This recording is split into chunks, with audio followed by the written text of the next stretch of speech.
Welcome to Democracy Now!, democracynow.org, the War and Peace Report. I'm Amy Goodman. Saudi Arabia and other regional allies have launched a military campaign in Yemen targeting Houthi rebels. The Saudi-led airstrikes are intended to thwart the Houthis' advance after seizing control of the capital Sana'a last year and deposing President Abdurabu Mansour Hadi last month. Hadi called for international intervention on his behalf earlier this week. There are conflicting reports over his whereabouts as Houthis advance on his outpost of Aden. Unconfirmed statements say Hadi has fled Yemen by boat. The Houthi-run health ministry says the strikes have killed at least 18 civilians in Sana'a and wounded 24 others. The Saudi government says it has consulted very closely with the White House on its military campaign. Hours before it began, White House spokesperson Josh Earnest said the Houthis are stoking unrest. The United States continues to strongly condemn the recent offensive military actions undertaken in Yemen that have targeted President Hadi. The actions of the Houthis and former President Saleh have caused widespread instability and chaos that threatens the well-being of all Yemenis. Other countries involved in the military intervention are the United Arab Emirates, Kuwait, Bahrain, and Qatar. The Houthis have warned the Saudi-led operation will set off a wide war. Iran, which backs the Houthis, has demanded an immediate end to what it calls U.S.-led aggression.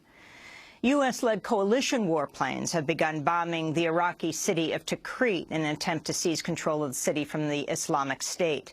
The assault on Tikrit began 3 weeks ago when Iraqi forces and Iranian-backed Shiite militia launched a ground offensive. The U.S. airstrikes now squarely put Washington and Tehran on the same side of the fight, though the Obama administration insists it's not coordinating military operations with Iran.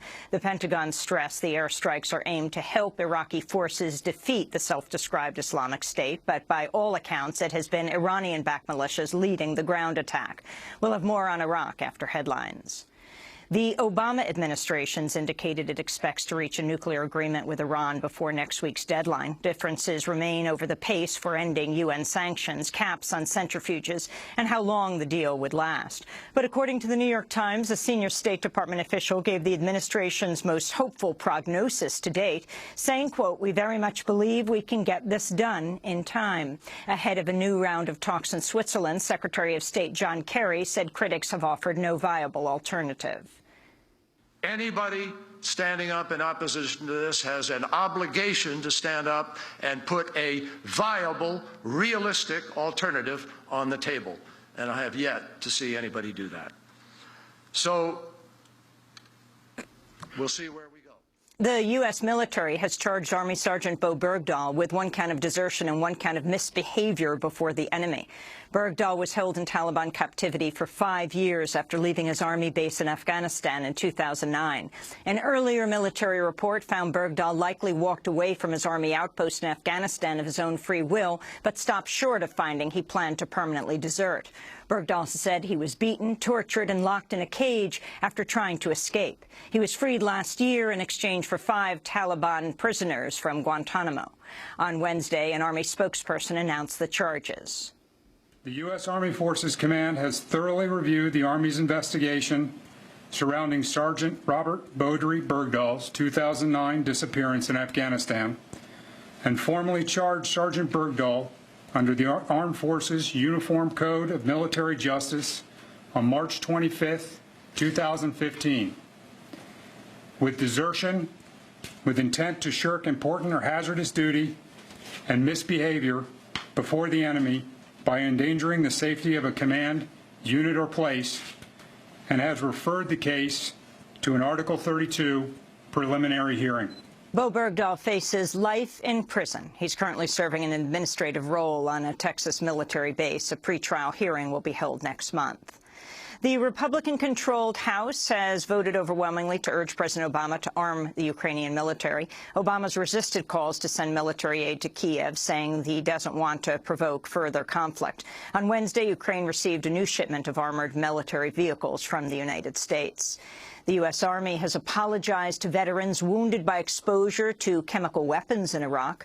A report last year found the Pentagon failed to act on claims by more than 600 U.S. service members who reported admitted being exposed to chemical weapons in Iraq since 2003. A New York Times investigation found the Bush administration concealed the discovery of chemical weapons in Iraq that had been developed with U.S. support in the 80s, and then denied medical care to the wounded U.S. soldiers involved. U.S. Army Undersecretary Brad Carson has admitted the military failed to follow its own policy for treating wounded soldiers and has pledged more medical screening and support. WikiLeaks has published a leaked chapter of the secret Trans-Pacific Partnership, a global trade deal currently being negotiated between the United States and 11 Latin American and Asian countries. The TPP would cover 40% of the global economy, but details have been concealed from the public. Now WikiLeaks has released the investment chapter, which highlights the intent of U.S.-led negotiators to create a tribunal where corporations can sue governments if their laws interfere with a company's claimed future profits. WikiLeaks warns the plan could, quote, chill the adoption of sane health and environmental policies. In breaking news, a French prosecutor says the co-pilot of a Germanwings plane, which crashed in the French Alps, killing all 150 people on board, appears to have crashed the plane deliberately. Audio recovered from the plane appears to show the pilot crashed the plane after locking himself inside the cockpit when his co-pilot left. The audio shows the co-pilot banging desperately on the door, trying to get back in. Thousands of people gathered in Montgomery, Alabama on Wednesday to mark the 50th anniversary of the culmination of the historic March for Voting Rights.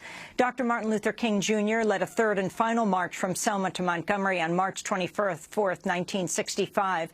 On Wednesday, Dr. King's daughter, Bernice King, spoke where her father had once stood. 50 years ago, it was malice that would not allow Daddy to speak from the steps of this Capitol. Instead, he spoke his powerful, timeless words from a flatbed truck in the midst of a boisterous and buoyant crowd.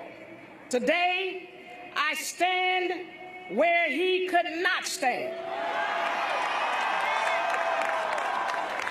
To synthesize our past with our present and to speak those same profound words that he spoke. And those are some of the headlines. This is Democracy Now!, democracynow.org, The War and Peace Report. I'm Amy Goodman.